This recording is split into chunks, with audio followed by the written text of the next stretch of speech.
কিমানে বিয়া পাতা নাই? আচ্ছা, আজিতো আমি চাকৰি পাম, এতিয়া কিমান সোনকালে বিয়া পাতিব মন আছে? এবছৰৰ ভিতৰত যোনে বিয়া পাতিম বুলি মনতে ভাবিছে তেওঁলোকে হাত দাঙক। আচ্ছা, 2 বছৰত যোনে ভাবিছে? আচ্ছা, বাকীবিলাকে ভাবাই নাই কেতিয়াও বিয়া পাতিম বুলি। কেতিয়াকৈ ভাবিছো? 2 বছৰ, 3 বছৰ, 3 বছৰত কোনে কোনে ভাবিছো? আচ্ছা, বিয়া পাতিম বুলি ভাবা মানুহৰ সংখ্যাটো কম আছে। এতিয়া আমাৰ যেহেতু আজি চাকৰি হৈ গ'ল, সোনকালে সোনকালে বিয়া পাতিব লাগে। হ'বনে নাই এতিয়া? নহলে আকৌ চিন্তা কৰি থাকোতে সময় পাৰ হৈ গৈ থাকিব। আজি আমাৰ সকলোৰে বাবে এটা ভাল দিন। সভাত আমাৰ উপস্থিত সন্মানীয় মন্ত্ৰী অশোক সিংঘাল ডাঙৰীয়া, আমাৰ MP গুৱাহাটী লোকসভা বিজুলী কলিতা মেধি ডাঙৰীয়ানী, শংকৰদেৱ বিশ্ববিদ্যালয়ৰ উপাচাৰ্য ডক্টৰ অনুপ বৰ্মন ডাঙৰীয়া, আমাৰ আয়ুক্ত সচিব অশোক বাবু ডাঙৰীয়া, ডক্টৰ সিদ্ধাৰ্থ সিং ডাঙৰীয়া, NHMৰ মিছন ডিৰেক্টৰ ডক্টৰ লক্ষ্মণন ডাঙৰীয়া, DME ডক্টৰ মনোজ চৌধুৰী ডাঙৰীয়া, director health services Kamaljit Talukdar ডাঙৰীয়া, director health services doctor Umesh Phangcho ডাঙৰীয়া, উপস্থিত নিযুক্তি পত্ৰ ল'বলৈ অহা আমাৰ যুৱক যুৱতীসকল আৰু তেওঁলোকৰ অভিভাৱকসকল, আমি অসমত বিধানসভাৰ নিৰ্বাচনৰ সময়ত আমি ৰাইজক প্ৰতিশ্ৰুতি দিছিলোঁ যে আমি 1 লাখ যুৱক যুৱতীক নিযুক্তি দিবলৈ যাম। আৰু আমি কৈছিলোঁ যে এই নিযুক্তি আমি এটা নিৰ্ধাৰিত সময়ৰ ভিতৰত শেষ কৰিম আৰু এই 1 লাখ নিযুক্তি কন্ট্ৰেকচুৱেল নিযুক্তি নহয়, আমি নিয়মীয়াকৈ 1 লাখ যুৱক যুৱতীক চৰকাৰত আমি নিযুক্তি দিম। যেতিয়া যোৱা নিৰ্বাচনৰ সময়ত এই কথাখিনি মই কৈছিলোঁ, স্বাভাৱিকভাৱে অলপমান অবিশ্বাসৰ এটা ভাৱ আছিলে আৰু আমাৰ কোনেও ভাবিব পৰা নাছিলে যে আমি 1 লাখ ল'ৰা ছোৱালীক কেনেকৈ নিযুক্তি দিম। প্ৰথম কথা, 1 লাখ এটা ডাঙৰ সংখ্যা। আমাৰ অসমত আজিলৈকে যিমান চৰকাৰ প্ৰতিষ্ঠা হৈছে, 5 বছৰত 25 বা 30 হাজাৰতকৈ আমি কেতিয়াও বেছিকৈ নিযুক্তি দিব পৰা নাছিলোঁ। যেতিয়া 1 লাখ বুলি সংখ্যাটো আহিলে, স্বাভাৱিকতে মানুহৰ মনত এটা প্ৰশ্ন আহিছিলে যে 1 লাখ নিযুক্তি কেনেকৈ হ'ব। তাৰপিছত মোক সুধিছিলে যে এই 1 লাখ কন্ট্ৰেকচুৱেল হ'ব নে ৰেগুলাৰ হ'ব।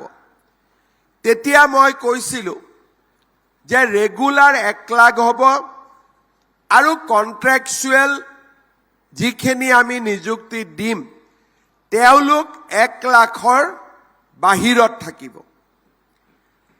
যেতিয়া ইলেকশ্যন হৈ গ'ল, বিজেপি চৰকাৰ শাসনত আহিলে,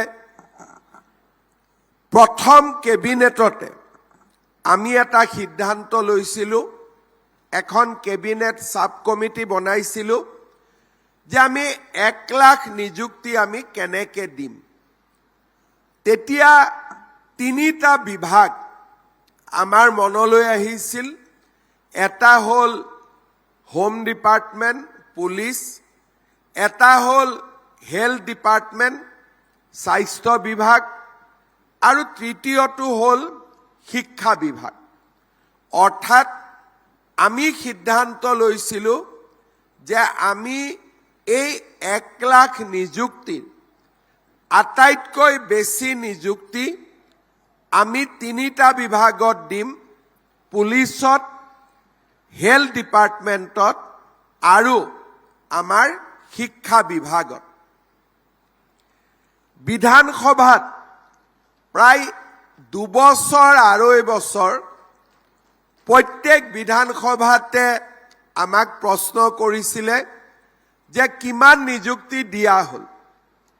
কেতিয়াবা আমি কৈছিলো এই বছৰ 25,000 দিয়া হ'ল, 20,000 দিয়া হ'ল। লাহে লাহে যেতিয়া সংখ্যাটো 1 লাখৰ ওচৰ চাপিব আৰম্ভ কৰিলে, তেতিয়া এই প্ৰশ্নটো আৰু কোনেও সোধা বাদ দিলে। যোৱা 2 বছৰ এই প্ৰশ্নটো আমাক কোনেও সোধা নাই যে 1 লাখ নিযুক্তি দিবলৈ আৰু কিমান বাকী আছে, কাৰণ আমি 1 লাখ নিযুক্তি পাৰ হৈ বৰ্তমান আমি 1,42,029 গৰাকী যুৱক যুৱতীক আমি চৰকাৰত নিযুক্তি দিব পাৰিলো। প্ৰতিশ্ৰুতি কিমান আছিলে 1 লাখৰ, আমি কিমানক দিলো 1,42,000। আজি আমি 3,420 গৰাকী প্ৰাৰ্থীক আমি নিযুক্তি দিম আৰু এই নিযুক্তি হোৱাৰ লগে লগে আমাৰ নিযুক্তি পোৱা যুৱক যুৱতীৰ সংখ্যা 1,45,449 বৃদ্ধি হ'ব। অহা মাহৰ 10 তাৰিখে আমি এডিআৰিৰ 3য় বৰ্গৰ আমি নিযুক্তি দিম। 20 তাৰিখৰ আগতে আমি এডিআৰিৰ 4ৰ্থ বৰ্গৰ নিযুক্তি দিম আৰু ফেব্ৰুৱাৰী মাহলৈকে আমাৰ বিভিন্ন বিভাগত আৰু নিৰ্বাচিত হৈ থকা প্ৰাৰ্থীসকলক আমি নিযুক্তি দিম। অৰ্থাৎ যিখন চৰকাৰে 1 লাখ নিযুক্তিৰ প্ৰতিশ্ৰুতি দিছিলে, সেই নিযুক্তি এতিয়া গৈ 1.5 লাখতকৈও পাৰ হৈ যাব আৰু লাহে লাহে ই 2 লাখৰ ফালে গতি কৰিব। এতিয়া আপোনালোকে চিন্তা কৰক যে আজি আমাৰ ৰাজ্যত যদি এই 1.5 লাখ ল'ৰা ছোৱালীয়ে চৰকাৰী চাকৰি নাপালেহেঁতেন বা পঢ়া শুনা কৰাৰ পিছতো কৰ্ম সংস্থাপনৰ সুবিধা নাপালেহেঁতেন, আমাৰ ল'ৰা ছোৱালীয়ে পঢ়া শুনাৰ প্ৰতি কিমান আগ্ৰহ কৰিলেহেঁতেন। আজি আমাৰ অসমত পঢ়া শুনা কৰিলে চৰকাৰী চাকৰি পাব পাৰে। এটা যুৱক যুৱতীৰ মাজত ডাঙৰ এটা জনবিশ্বাস গঢ়ি উঠিছে।